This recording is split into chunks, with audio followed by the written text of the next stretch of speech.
वेद की मासूमियत। सुबह की हल्की धूप खिड़की से छनकर कमरे में आ रही थी। अकीरा अपनी छोटी सी मुट्ठियां हिलाते हुए हंस रही थी और खुशी उसे गोद में थामे धीरे धीरे लोरी गा रही थी। वेद पास ही बैठा था, हाथ में एक ब्रश और पानी का छोटा मग लिए।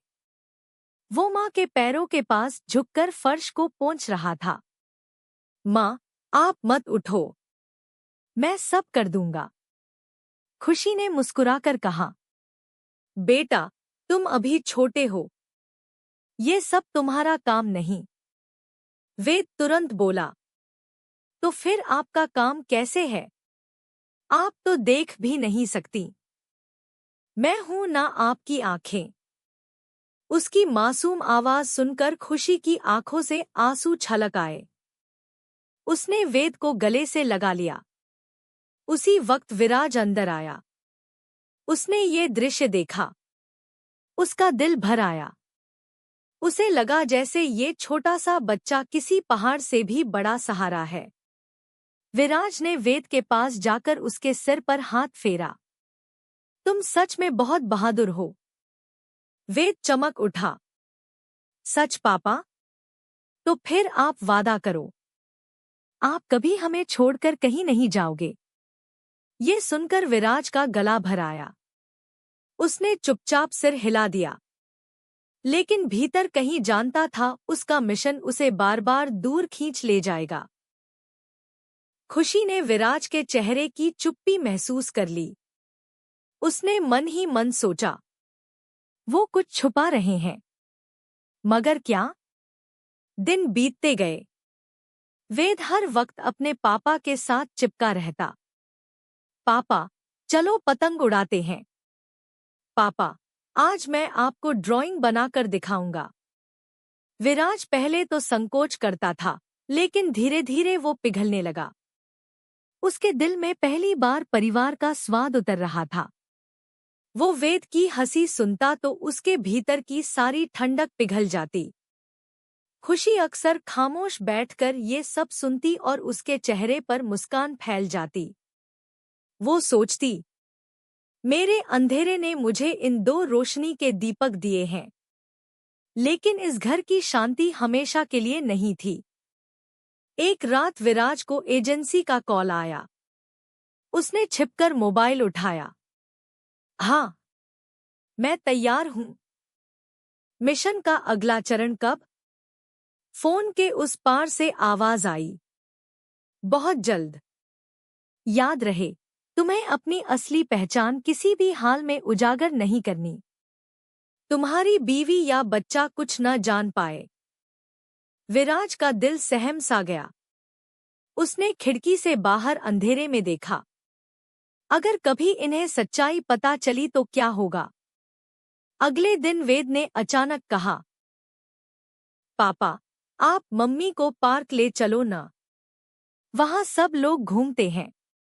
मम्मी कभी बाहर नहीं जाती। खुशी चौंकी।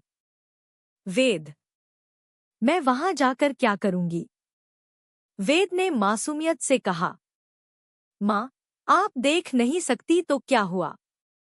मैं और पापा आपके साथ होंगे। आप हवा महसूस करोगी, फूलों की खुशबू लोगी। बहुत अच्छा लगेगा। विराज ने खुशी की ओर देखा। उसके दिल में हलचल हुई। शायद ये सच था, खुशी कभी बाहर नहीं गई थी, हमेशा घर की चारदीवारी में कैद रही थी। उसने धीरे से कहा, ठीक है, आज शाम हम सब पार्क चलेंगे। खुशी का चेहरा चमक उठा। उसकी दुनिया में छोटे छोटे सुख भी बहुत बड़े लगते थे।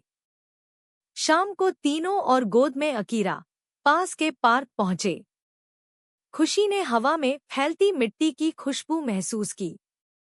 बच्चों की हंसी, झूलों की आवाज, पत्तों की सरसराहट, सब उसके लिए नया था।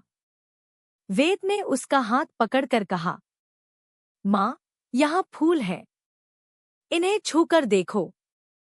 खुशी ने हाथ बढ़ाया।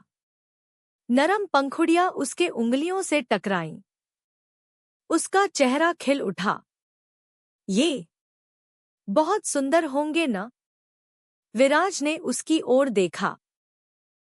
वो नहीं जानता था कि उसकी आंखों में कैसा उजाला है, लेकिन पहली बार उसने सोचा, काश मैं इसे वो सब दिखा पाता जो ये देख नहीं सकती। पार्क की बेंच पर बैठते हुए खुशी ने कहा, आज बहुत अच्छा लग रहा है, जैसे मैं भी जिंदा हूं। विराज ने उसका हाथ थाम लिया।